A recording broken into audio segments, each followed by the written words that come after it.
Fala galera, tudo bem? Professor Diego aqui e nós vamos começar mais uma aula de história. A aula de hoje a gente vai conversar um pouquinho sobre o povo árabe e o surgimento do islamismo.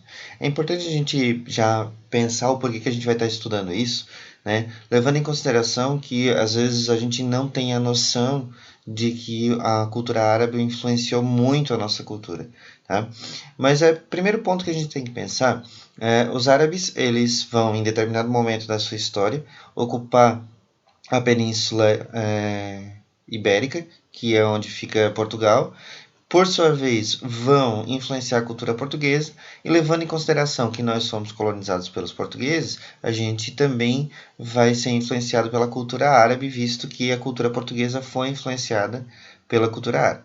Um outro ponto importante é lembrar que o islamismo é uma das três grandes religiões monoteístas do mundo. A gente tem o judaísmo, o cristianismo e o islamismo.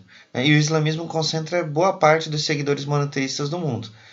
Se a gente levar em consideração em números absolutos, o islamismo ele só perde em número de seguidores para o cristianismo. Isso se a gente levar em consideração todo o cristianismo junto.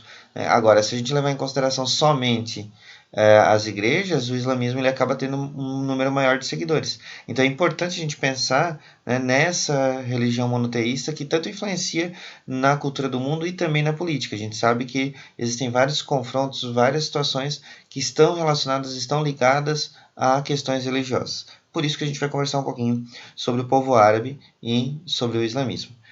Para a gente poder pensar isso, a gente tem que entender como estavam organizados os árabes antes do islamismo e depois do islamismo. Tá? Então, para a gente pensar aí um pouquinho, vamos entender onde fica essa região que a gente está falando. A gente vai estar falando de um povo que vai se estabelecer na Península Arábica. Tá? Essa Península Arábica fica onde? Acompanhem comigo aqui, o professor vai mostrar para vocês no mapinha aonde fica a Península Arábica. Isso aqui estão vendo aqui na setinha? Aqui, esta região aqui, tá? Onde fica Omã, Iêmen, Arábia Saudita, Iraque, a Síria, esta região aqui é a Península Arábica. E é nessa região aqui, especialmente no interior e no litoral aqui, no litoral sul e no interior, que vão se desenvolver as primeiras comunidades dentro da Península Arábica, que é o que nós vamos estudar agora, certo? Conseguiram se localizar? Então vamos voltar para a nossa apresentação aqui e tentar entender o que é a Arábia pré-islâmica, certo? Ou seja, a Arábia antes do islamismo. É importante a gente lembrar que predominantemente no deserto, na região central da Arábia, nós temos um deserto. A gente tem predominantemente na geografia da Península Arábica deserto, certo? E a maior parte das comunidades que se desenvolveram em torno desse deserto, dentro desse deserto. Até mais ou menos o século 6, eles estavam divididos entre 300 a 400 tribos. Muitos historiadores divergem da quantidade de tribos que existiam na Península Arábica nesse momento. Mas a mais importante dessas tribos é a tribo dos beduínos. A palavra beduíno em árabe significa aquele que vive no deserto, certo?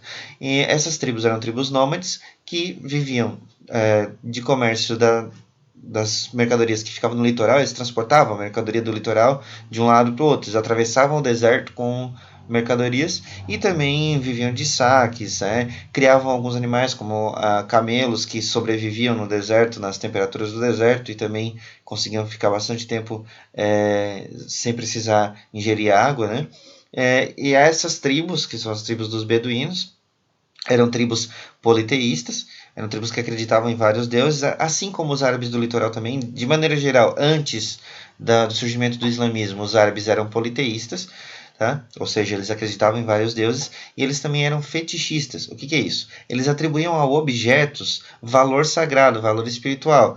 Então, por exemplo, um amuleto, uma pedra, alguma coisa nesse sentido, poderia, para eles, habitar o espírito de um deus ali, ou de algum dos deuses, ou um espírito ancestral. Então, de alguma forma, eles cultuavam aquele objeto como se aquele objeto tivesse alguma divindade. Isso se chama fetichismo dentro da lógica religiosa, certo? E aí a gente tem as tribos urbanas do litoral, que são tribos que viviam às margens do Mar Vermelho e no sul da Península Arábica, certo? Essas tribos elas vão estar um pouco mais desenvolvidas porque vão ser essas tribos elas vão formar as primeiras cidades da Península Arábica, certo? E a gente vai ter a diferença central é que essas tribos do litoral eram tribos sedentárias, elas formaram vilas que cresceram e se transformaram em cidades, diferente dos beduínos que eram tribos nômades que viviam no litoral. Perdão, que viviam no interior da Península Arábica, transportando as mercadorias do litoral de um lado para o outro.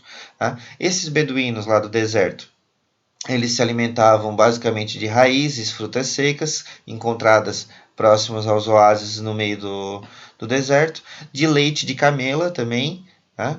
E de alguns insetos, como o caso de escorpião, e alguns répteis, como o caso de algumas serpentes que eles consumiam lá no interior do deserto. Tá? Então, os povos do litoral, por sua vez, se dedicavam à agricultura, mas principalmente ao deserto, devido à ausência de áreas férteis. Então, principalmente ao comércio. Né? O comércio vai ser a atividade essencial das tribos do litoral. Tá? E dentre essas tribos que vão se transformar em cidade, as duas mais importantes são Meca e Atrebe, certo? E Atrebe posteriormente vai mudar de nome justamente por conta do surgimento do islamismo. Tá? Essas cidades eram comandadas pelos sheiks, ou, em árabe, os sheiks, que eram os líderes políticos locais. Ok? A cidade de Meca era o principal centro comercial e religioso de toda a Península Arábica, porque na cidade de Meca ficava uma espécie de cubo gigante, né? O cubo em si era uma proteção para uma pedra que teria vindo dos céus, uma espécie de meteorito que teria caído lá, e os árabes acreditavam que teria sido enviada pelos deuses para absorver os pecados da humanidade. Né? Então ela veio, caiu do céu, ela entrou, óbvio, né, pelo contato com a atmosfera da Terra, entrou em combustão, mas para os árabes veio um sinal do céu. Esse sinal, esse presente dos deuses veio absorvendo os pecados da humanidade, então ela era branca, eles viam uma luz, né, vindo, e depois escureceu porque acabou absorvendo todos os pecados. Indiferente dessa questão da crença, a Kaaba ela se tornou um local de culto para todos os povos árabes, essas tribos todas que existiam tanto no litoral quanto no interior. E a cidade de Meca virou um centro comercial e um centro religioso. E por que tudo isso? Se todos acabavam migrando para Meca para poder fazer os cultos na pedra, que é a Kaaba, certo? Tinha a pedra, um cubo em volta da pedra, construído em volta da pedra, vai ser chamado de Kaaba. Os árabes iam lá fazer os seus cultos, onde tem questão religiosa, tem gente. Se tem gente, tem para quem vender. Por isso que Meca se tornou um importante centro comercial, justamente pelo fato de agregar muitas pessoas em torno do ritual religioso na Kaaba, certo?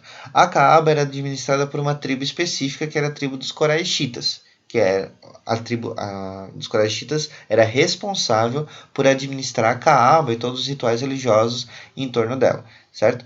Aqui a gente vai destacar para um membro mais pobre da família dos Coraixitas, que é Maomé. Tá? O Maomé ele vai ser um membro da família dos Coraixitas que vai mudar a história dos árabes. Aqui nas imagens, não sei se vocês estão conseguindo perceber, nós temos uma imagem mostrando a peregrinação a Kaaba, agora já é uma mesquita islâmica, não é mais aquela peregrinação das tribos politeístas, mas ali a gente está vendo a aglomeração de pessoas em torno do cubo. O cubo não é a pedra que caiu, a pedra é pequena, o cubo está em torno da pedra, foi construído no entorno. E ali a gente tem uma imagem menorzinha, a gente consegue perceber um foco na Kaaba coberta pelo tecido preto. A Kaaba é de pedra, aquilo lá preto é um tecido que recobre ela. Tá? E aí surge nosso grande personagem dessa história. Tá? É um sujeito histórico importante desse processo, que é o Maomé, nascido em 570, membro, como eu falei já para vocês antes, do ramo mais pobre da tribo dos Coraixitas. Certo? Ele, segundo os islâmicos, ele é um profeta que descende da mesma linhagem de Noé, Abraão, Moisés e Jesus. Aqui a gente tem que tomar bastante cuidado no que a gente vai pensar, porque às vezes a gente mistura as coisas sem ter muita noção. Tá? A gente está falando agora de uma questão de crença. Né? Os árabes islâmicos acreditam nisso. Então, tudo que eu falar a partir de agora para vocês está relacionado com a história dos árabes, com a história do islamismo e também com aquilo que os islâmicos, os muçulmanos acreditam, certo? Tá? Então, é importante a gente também aprender a respeitar a crença de outros povos. Tá? Então, os árabes, nesse caso, acreditam, né, melhor dizendo, os islâmicos acreditam que Maomé é um profeta que vem da linhagem dos profetas do cristianismo e do judaísmo. É importante lembrar que o islamismo tem origem no judaísmo e no islamismo e no cristianismo, tá? Tanto que boa parte dos profetas, ou no caso do Filho de Deus para os cristãos, né, que seria Jesus, são considerados para os islâmicos como profetas também. Tá? Jesus é considerado um profeta para o islamismo, assim como Moisés, assim como Noé, assim como Abraão, mas para eles o verdadeiro profeta que veio para poder condensar todo esse conhecimento seria Maomé. Tá? Mas vamos voltar aqui para a história de Maomé para a gente tentar entender. No ano de 610, Maomé recebe uma revelação divina, segundo a crença dos islâmicos. Ele estava orando na montanha e recebeu uma revelação de um anjo, o anjo Gabriel. Olha que interessante, o mesmo anjo da revelação do nascimento, né, da anunciação do nascimento de Cristo, no caso do cristianismo. Então, se mistura muito esse início da história do islamismo e do cristianismo. Tá? Ele recebe uma revelação, o anjo vem para ele e diz que só existe um Deus, e esse Deus é Alá, e que ele, Maomé, vai ser o profeta verdadeiro desse Deus. Tá? Interessante aqui a gente pensar que a partir dessa revelação, Maomé muda uma lógica importante, porque quando ele recebe a revelação de que existe só um Deus, Maomé retorna, ele fica cerca de 3 anos nesse vai e vem na montanha, de 610 a 613, ele vai fazer as suas orações na montanha e começa a receber as revelações divinas. Reza a lenda, inclusive, que ele acampava-se, né, em tendas com Moisés, Abraão e Jesus, e os três disseram para ele como seria a doutrina islâmica. Inclusive o Alcorão, que foi escrito por Maomé, foi escrito segundo a tradição islâmica, ditado por esses três profetas para eles, né? Que os três, Moisés, Abraão e Jesus, ditaram para Maomé e Maomé escreveu. Isso faz parte da crença dos islâmicos, certo? Entre 610 e 613, então, Maomé vai fazer esses estudos e orações. É o primeiro momento da história do islamismo. A partir de 613, ele retorna para a cidade de Meca e começa a pregar a existência de um único Deus. Ou seja, ele começa a negar aqueles vários deuses que os árabes cultuavam na Kaaba. E ele era membro da família que cuidava da Kaaba. E os quraishitas mais poderosos começaram a se incomodar com Maomé. Aí você vai perguntar, tá, professor, mas ele tá lá falando de uma questão religiosa, o que tem a ver? Por que eles vão se incomodar do Maomé tá falando da existência de um único Deus? Por uma questão bem simples. O comércio em torno da Kaaba estava ligado ao politeísmo. Se comprava e vendia coisas ligadas à peregrinação a Meca, ligada à ideia de que ali havia alguma questão da divindade.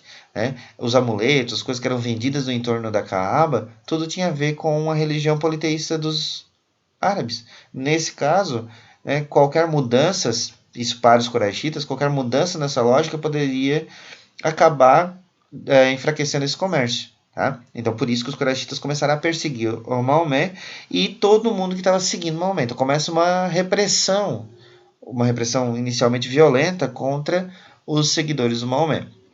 Aí, no ano de 622, Maomé, junto com seus seguidores, foge da cidade de Meca e vai para uma cidade próxima chamada Iatreb, que depois vai mudar de nome, né? Conforme a cidade de Iatreb vai agregar os seguidores do Maomé, o próprio Maomé, e vai ganhar mais adeptos dentro da cidade, a cidade vai mudar de nome e vai passar a se chamar Medina, que significa cidade do profeta.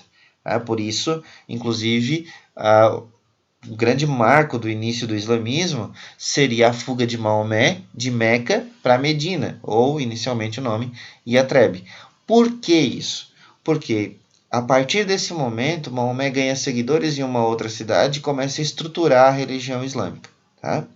Então, esse episódio, a fuga de Maomé de Meca para Medina, é chamado de Hégira.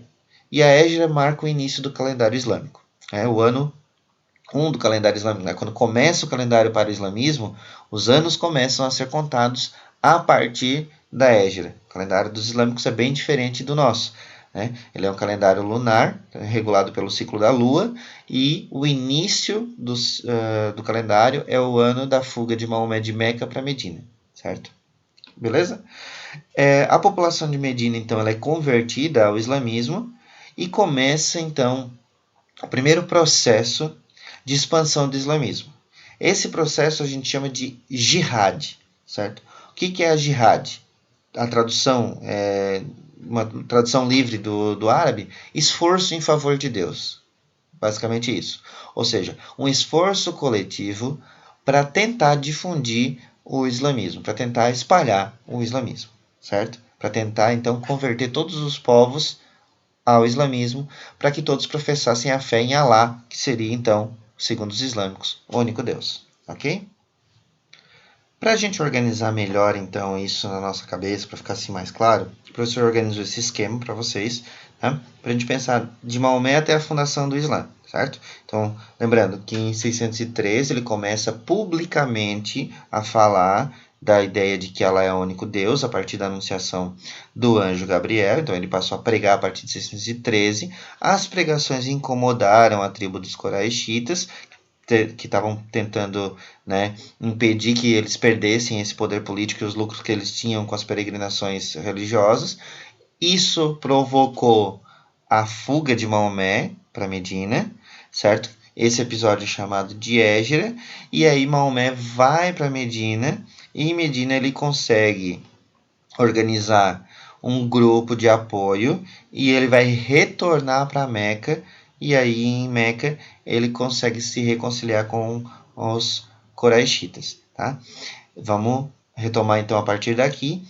Quando ele, em 630, consegue organizar um exército na cidade de Medina, ele vai e retoma a cidade de Meca, com as populações convertidas ao islamismo a partir da cidade de Medina.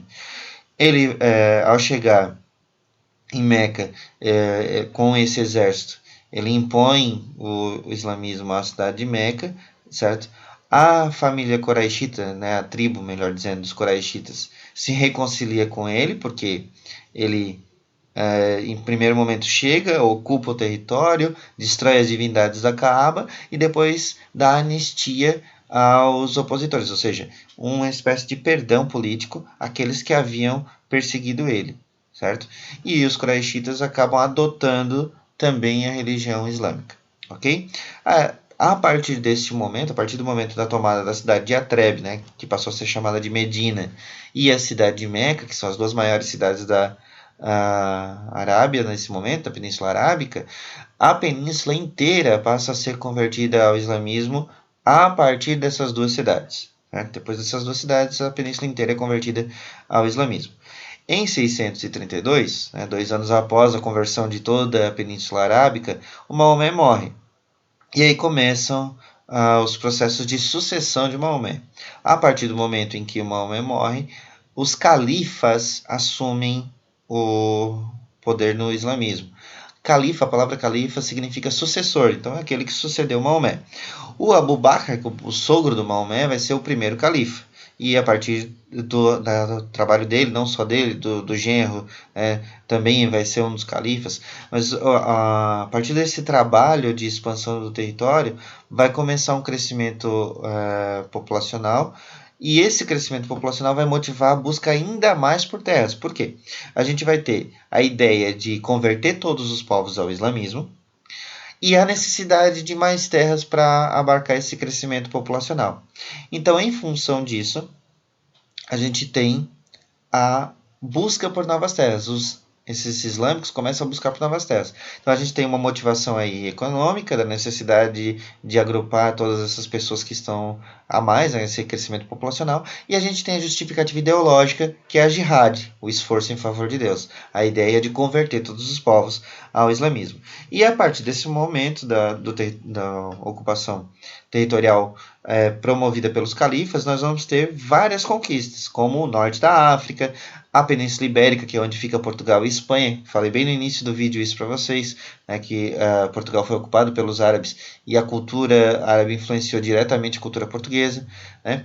A gente vai ter o Império Persa também conquistado, boa parte do Império Persa conquistado pelos árabes, até uma parte da Índia, né, a região ali do Paquistão, da Birmânia, que fica próxima à Índia também, e o Império Bizantino, o antigo Império Bizantino também todo conquistado pelos árabes.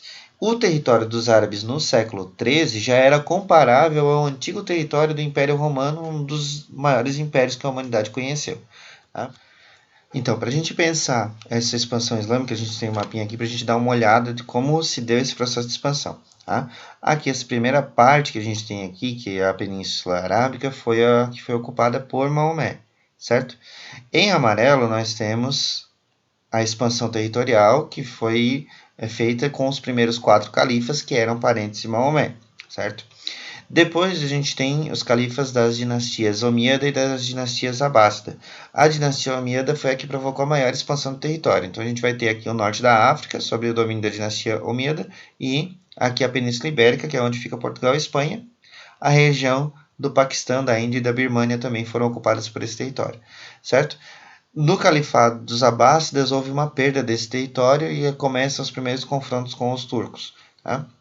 Aqui essa linha aqui um pouquinho listrada que a gente tem, né? Essa região listrada é a região de domínio dos Abássidas. Se vocês perceberem, não houve uma expansão além daquilo que já havia sido feito antes, né? Salvo aqui uma parte próxima ao Mar Cáspio.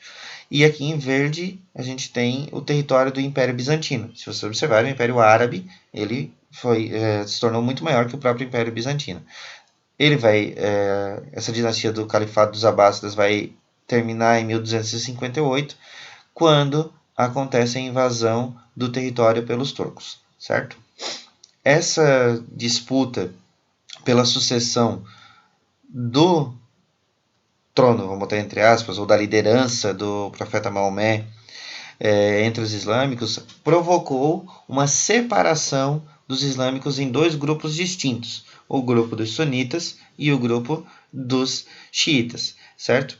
Aqui a gente vai tentar entender um pouquinho a distinção desses 2 grupos. A gente tem um terceiro grupo, que é o grupo dos abaditas, mas é um grupo bem menos numeroso, somente está localizado num país chamado Omã, e aí a gente acaba não vou dizer não dando muita importância, mas eles acabam na história do islamismo como um todo, não tendo uma mudança tão significativa quanto os outros 2 grupos. Por isso a gente vai focar agora nos 2, o grupo xiita e o grupo sunita, certo?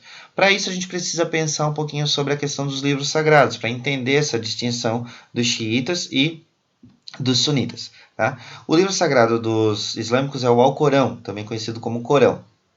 Esse livro, ele é o livro dos preceitos sagrados do islamismo, foi escrito por Maomé e, segundo a tradição, teria sido ditado por Jesus, Abraão e Moisés. Tá? Tem um segundo livro, que é o livro das Sunas. No livro das Sunas estão as pregações de Maomé e a vida e a obra dele, ou seja, as interpretações que Maomé fez a respeito do Alcorão. Quando ele fez uma pregação sobre o Alcorão, isso está escrito lá no livro das Sunas. E a vida e a obra dele, né? Aquilo que ele fez durante a vida dele.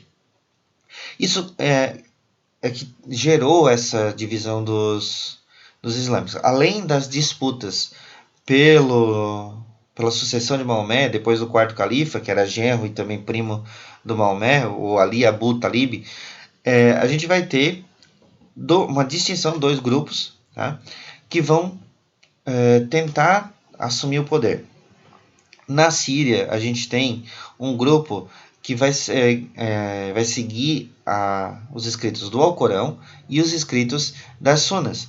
Por isso vão ser chamados de sunitas. Tá? Esse grupo ele vai absorver as ideias do Alcorão e também as pregações de Maomé. E em contrapartida, a gente vai ter um grupo liderado pelos filhos do califa Ali, o Hassan e o Hussein, que vão seguir somente aquilo que está escrito no Alcorão. Vão ser uma minoria e vão ser chamados, né, nesse caso, de xiitas. Então, os sunitas são aqueles que seguem o livro do Alcorão e o livro das Sunas, e os xiitas, aqueles que seguem somente o Alcorão. Os xiitas, eles são mais radicais que os sunitas, né? E são, de maneira geral, a minoria entre os povos árabes. Tá? O Hassan e o Hussein foram assassinados e o assassinato do Hassan e do Hussein enfraqueceu um pouco o grupo dos xiitas, certo? E vamos lembrar que esse grupo dos xiitas são os grupos mais radicais, e os árabes eles vão possuir uma unidade em torno de uma questão específica, que é a questão religiosa. Tá? Então, os árabes vão estar, a partir da morte do Hassan e do Hussein, eles vão estar divididos em diferentes califados, então cada região vai ter um califado. Então, politicamente, aquela unidade em torno do Maomé acabou. Né? Então, depois que começaram as divergências, após o quarto califa, como eu falei para vocês, começaram as divergências políticas e religiosas. Né? A única unidade que vai se manter entre os árabes é a crença em Alá e a crença em Maomé como único profeta. Tá? Mas, politicamente falando, eles vão estar distribuídos em diferentes califados. Eu trouxe ali para vocês alguns dados, tá? Aqui, sobre a população de sunitas e xiitas em relação ao percentual da população. Então, aqui, a região do Iraque e do Irã é onde a gente vai encontrar a maior parte dos grupos xiitas, então onde a maior parte da população é xiita. Nos outros países, isso é um pouquinho diferente. Tá? A gente observar que a Arábia Saudita, por exemplo, de 85% a 90% da população é sunita, somente 10% a 15% é xiita. Né? Aqui no Bahrein, a gente já tem um grupo muito maior dos xiitas em relação aos sunitas. No Iêmen já é o contrário. Mas onde chama muita atenção para a gente é no Irã, onde praticamente quase toda a população é xiita, certo? É um pouco mais radical. Já na região da Síria, do Paquistão, a gente já tem uma inversão desses números. Tá? Para a gente ficar mais fácil para a gente ver, olha só. Esse mapa ele mostra para vocês a dispersão dos islâmicos no mundo, certo? E a maioria se é xiita ou se é sunita. Tá? Então a gente tem aqui os países que mais de 10% da população é muçulmana, certo? As regiões em verde são as zonas sunitas. Professor, mas tem vários tons de verde. Quanto mais forte o tom de verde está nesse mapa, maior é a presença islâmica nesse país, certo? Então, quanto mais escuro o tom de verde, maior é a presença islâmica. Nós vamos perceber que a Arábia Saudita, o norte da África e a região da Indonésia é onde a gente tem a maioria da população islâmica do mundo, certo? Em roxo nós temos os países em que a maioria são zonas xiitas. O que a gente tem aí de maioria xiita? Não sei se vocês conseguem perceber. Essencialmente, certo? Irã e Iraque, Bahrein e aqui bem pequenininho, escondidinho, o Líbano, que é meio a meio, né? Praticamente 50% da população é sunita, 50% é xiita, certo?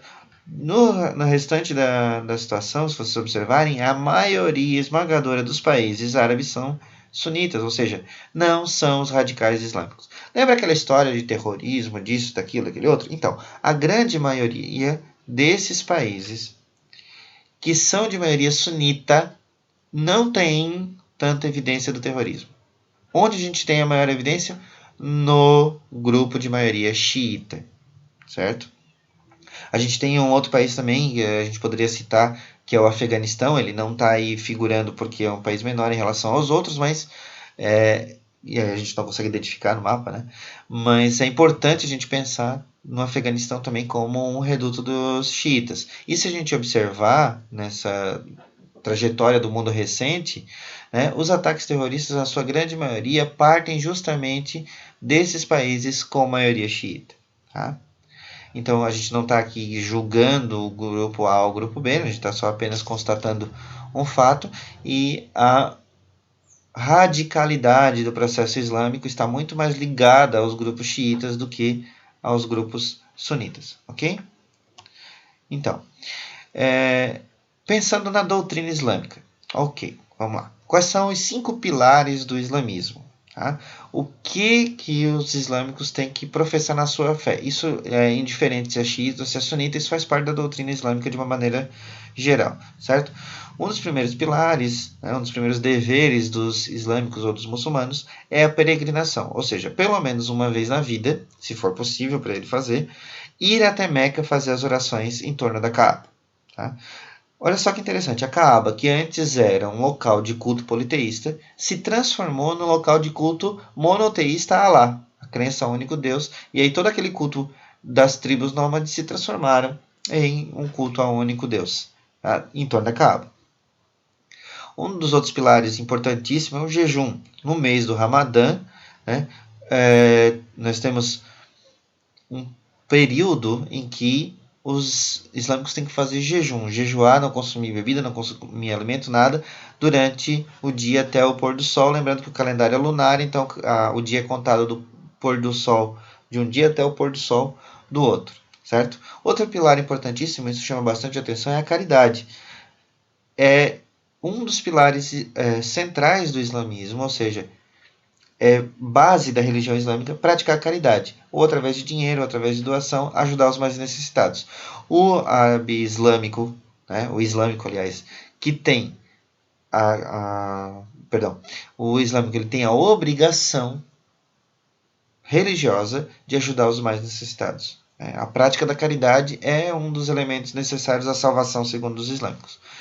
Outra questão importante são as orações, no mínimo 5 vezes ao dia, voltado em direção à Meca, fazer as suas orações. Então, são orações diárias, no mínimo 5 vezes o islâmico tem que parar, voltar seu corpo em direção à cidade de Meca, onde fica Kaaba, e fazer as orações toda vez, todos os dias, no mínimo 5 vezes aos dias. E outra questão é o testemunho da fé, a profissão de fé. Declarar, anunciar que só existe um Deus e que Maomé é o único profeta.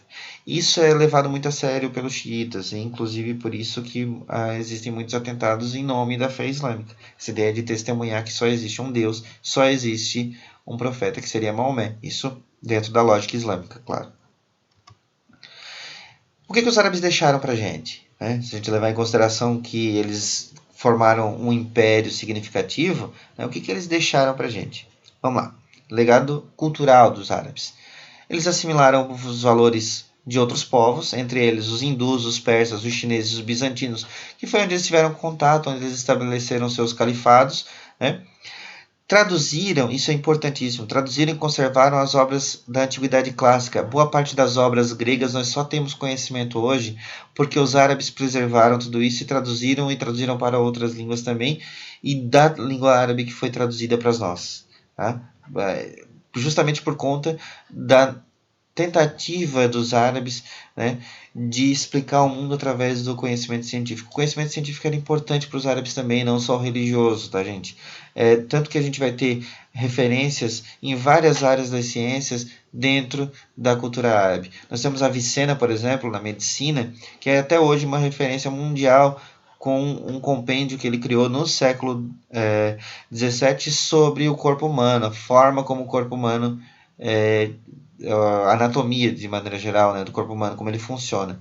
E até hoje ele ainda é estudado, esse médico chamado Avicena. Na matemática, por exemplo, nós temos a difusão dos números arábicos. Os números que a gente usa hoje, lá na matemática, 1, 2, 3, 4, eles não foram inventados pelos árabes, mas foram difundidos pelo mundo inteiro pelos árabes. Esses números eles são indianos, eles foram inventados pelos indianos, mas foi um matemático chamado Al-Khwarizmi, por isso inclusive o nome algarismo, que difundiu esses números pelo mundo todo, inclusive ele incluiu nos números indianos, nos números hindus, o zero. É inclusive por isso que se chama de o algarismo indo-arábico. Tá? nós temos vários avanços na área da trigonometria, do cálculo de triângulos, do cálculo da álgebra dentro da matemática, isso dos árabes. Na física, nós vamos ter os fundamentos da óptica. Né? O que é o fundamento da óptica nesse caso? A ciência da física que trabalha a questão da visão, refração da luz. Na química, a gente vai ter, entre vários fatores, né, entre vários avanços dos árabes, nós vamos ter a descrição do processo de destilação, de separação de líquidos através da destilação, processo de filtração, processo de sublimação. Vocês vão aprender isso ainda em ciências e mais tarde na química, quando eles chegarem lá no ensino médio. Vão conseguir também desenvolver técnicas para a utilização de ácido nítrico e sulfúrico, do álcool, várias substâncias químicas. Todas essas substâncias, mais legal ainda, né, que assim, os caras tiveram avanços científicos enormes, e esses avanços foram motivados por uma questão religiosa, que era a busca da pedra filosofal para poder produzir o elixir da vida eterna. Então, eles estavam buscando. Todas essas descobertas da química ocorreram em torno da tentativa de achar a pedra filosofal para garantir a vida eterna. É legal que tem uma mistura de conhecimento científico com conhecimento religioso e também, né, com uma crença religiosa. Na arquitetura, nós temos aí a presença de cúpulas, a gente consegue perceber aqui, ó. Estão vendo? Acompanha aqui a setinha com o professor. Aqui a gente tem as cúpulas, que são essas abóbadas arredondadas aqui, certo? Os minaretes são essas torres aqui. Tá? A ideia do minarete é a ideia de apontar ao céu, né? Apontar ao local onde está lá. A gente tem também os arcos em ferradura, que a gente também chama de arco ogival. Ele não é totalmente redondo, não é o arco perfeito como era o arco na arquitetura romana, ele é um pouquinho pontiagudo, né? Por isso é o arco em ferradura, o que a gente chama de arco ogival, tá? Em formato de ogiva. E as decorações aqui em formas geométricas, né? Com motivos geométricos e também com motivos vegetais, que são chamados arabescos, tá? Bem comum na cultura árabe. Okay? Por isso o nome é arabesco. São aqueles afrescos que a gente tem bastante nas igrejas, consegue verificar bastante nos altares, né? Ainda é muito comum usar esses arabescos, esses enfeites com temas inspirados na vegetação. Tá? Então, desses estudos todos que a gente falou, a gente vai retomar, para lembrar bem, o desenvolvimento da álgebra e da trigonometria dentro da matemática. Tá? Foi possibilitado pelo contato então com os indianos e com os chineses por conta das técnicas de navegação, né? As técnicas de navegação auxiliaram no desenvolvimento da matemática, nesse caso. A gente vai ter, na área das ciências humanas e das ciências sociais, o desenvolvimento da teologia, que é a análise dos escritos sagrados religiosos, né? A teólogos, o estudo de Deus, basicamente, nesse caso de Alá, da filosofia, do direito, da gramática e da história, né? Basicamente proporcionado a partir dos estudos do Alcorão, então começa um estudo mais aprofundado da lei religiosa, que por sua vez vai se expandir depois para os direitos civis, a tentativa de entender a história do Alcorão, isso tudo vai ajudar no desenvolvimento das ciências humanas. A tradução e a preservação dos textos antigos, como a gente colocou, foram feitas a partir da fundação de algumas bibliotecas e de algumas escolas e depois de algumas universidades. Há registros, inclusive, que a universidade mais antiga do mundo teria sido fundada pelos árabes. Isso ainda é um pouco controverso, ainda tem bastante dúvida com relação a isso, mas há alguns indícios que podem nos apontar a esse caminho de que a primeira universidade teria surgido na região da Arábia. Tá? E eles também, com o compêndio do Avicena sobre anatomia e os outros conhecimentos a respeito de medicina, a descrição de várias doenças e de vários medicamentos para tratar essas doenças. Criaram vários hospitais, criaram as farmácias, né, chamadas de boticários. Os primeiros boticários vêm de origem árabe, para distribuição e aquisição de medicamentos na forma de pomada, de pílula, né? Então, o conhecimento dos árabes, o conhecimento científico dos árabes, ele se espalhou pelo mundo a partir da expansão do islamismo. É muito interessante isso porque a gente está falando de árabes, de islamismo, como se fosse a mesma coisa. Não são. Né? Os árabes, eles são um povo. O islamismo é a religião, certo? Então, A partir da religião islâmica, quando eles começaram a tentar converter os outros à religião islâmica, eles difundiram a sua cultura e a sua ciência. E isso provocou significativamente uma mudança no contexto da Europa, né, vamos dizer, da Europa medieval, porque a gente está falando, ao mesmo tempo que a gente está falando da expansão árabe, a gente estava falando de Idade Média no restante da Europa. Né? Então, olha a diferença, inclusive, da produção científica dos árabes nesse período. Tá? Para a gente finalizar aqui, que é importante a gente pensar, nem todo muçulmano é árabe e nem todo árabe é muçulmano. Tá? Árabe se refere ao povo, muçulmano se refere ao seguidor do Islã, tá? Seguidor do islamismo. Então a gente tem povos que são islâmicos e não são árabes. E a gente tem árabes que não são islâmicos. Claro que isso é uma minoria, né? A grande maioria dos árabes são islâmicos, mas a gente ainda tem isso. Para a gente poder distinguir. É como se a gente estivesse falando, eu sou brasileiro e católico. Eu sou brasileiro, é o povo. Árabe, eu sou católico. É religião. Eu sou da Assembleia de Deus, é religião. Não, mas a Assembleia de Deus e católica é igreja, né? A religião é o cristianismo, tá? Então eu sou brasileiro e cristão. Ótimo, beleza, tá? Eu sou árabe e islâmico, ok? Não, eu sou brasileiro e islâmico. Pode. Eu só não sou árabe, porque a minha origem não é árabe. Minha origem linguística, né? A minha origem étnica não é árabe, mas eu posso ser islâmico, ok? Entender essa distinção? Outra questão importante é que nem todo muçulmano é terrorista. A maioria não é. Vocês lembram dos 5 pilares que o professor falou no início do vídeo? Então, 5 pilares do islamismo, olha só que legal. Né? Oração, caridade, jejum, testemunho de fé e peregrinação. Não tem nada de matar todo mundo ali nos princípios do islamismo, né? Nos 5 pilares do islamismo. Isso é uma interpretação de um grupo específico que tem em todas as religiões. Radicais tem em todas as religiões.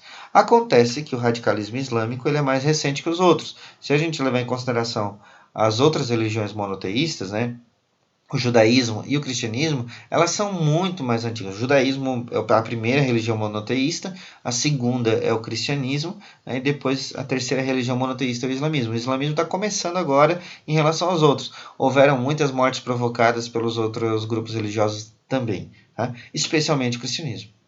O cristianismo, para a gente somar os anos que o cristianismo predominou como a religião majoritária, né, na lógica do monoteísmo, o cristianismo matou muito mais que o islamismo. Então a gente não pode confundir as coisas. Nem todo muçulmano é terrorista. Tá? Isso é um preconceito que a gente criou depois dos atentados que ocorreram aí nos últimos anos, e aí o pessoal começou a acreditar que todo muçulmano era terrorista, mas não funciona assim. Nem todo muçulmano é fundamentalista, nem todo muçulmano é radical, a grande maioria não é. Tá? E a questão da intolerância religiosa é um dos principais motivos para os confrontos relacionados aos povos monoteístas. Né? Isso é importante a gente pensar porque os únicos grupos religiosos que promoveram guerra no mundo foram os monoteístas. Não há guerra provocada por politeístas. Por quê? Porque eles respeitam a crença de todo mundo. Né? Se eu acredito em vários deuses, o teu Deus é só mais um. Agora, se eu acredito em um só, significa dizer que para mim todos os outros deuses não existem, estão errados. Então, por essa lógica, eu acabo trazendo a ideia de que todos os outros estão errados. Né? Já os politeístas não, porque se ele acredita em 10 deuses, 12 deuses, 20 deuses, o teu Deus é só mais um, então ele não se incomoda com isso, não há problema algum. Certo? Espero que vocês tenham gostado da aula de hoje. O professor deixou alguns materiais para vocês darem uma lida, darem uma retomada nesse conteúdo, e qualquer dúvida é só chamar a gente, beleza? Bons estudos e até a próxima.